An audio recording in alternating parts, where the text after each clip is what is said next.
Look, I don't think there's any way to couch the fact that Humane's AI pin has, shall we say, not been well received. I mean, Marques Brownlee literally titled his YouTube video review, "The Worst Product I've Ever Reviewed." Over at his personal blog, Benjamin Sandofsky makes some good points about this lead balloon of a launch. This took 6 years to ship. They raised $230 million, and this is what they were able to produce. Maybe building a device the Apple way isn't the way if you're a startup. Quote, "I blame the team's nostalgia. They clearly want to recreate the Apple from 2007, but that's impossible under venture capital constraints and without the momentum of Apple. Contrary to what Imran, Ken, and I'm sure many others at Humane believe, the iPhone didn't begin with their work in the 2000s on Project Purple. It began in 1976 with the Apple computer and the decades of goodwill it built up in consumers. The project was spearheaded by a guy ready to waste billions in iPod revenue if it helped achieve his vision, and he answered to nobody. It came together at the perfect point in time when everyone knew the power of the internet, but there wasn't a way to carry the whole experience in your pocket. You can't replicate all these factors in a few years, no matter how much money a VC throws at you," end quote.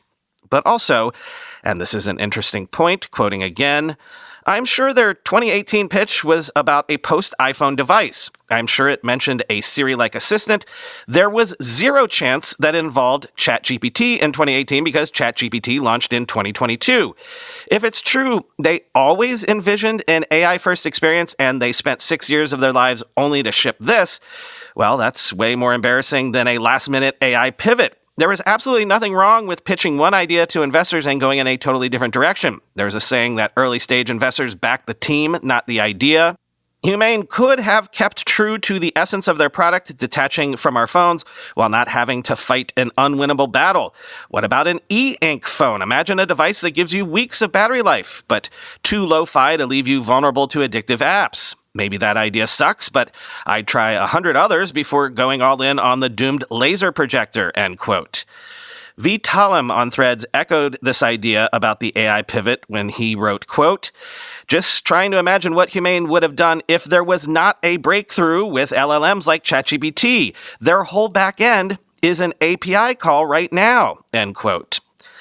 But I also want to echo what a bunch of other folks are saying. I know that Humane thought their mission was to wean people off screens, but instead of tying yourself into knots with this failed projector technology, what if you had just made a tiny screen? Maybe the mission was to wean people off of smartphones, not screens. Or maybe the mission really was, or should have been, to find whatever the next thing beyond smartphones is.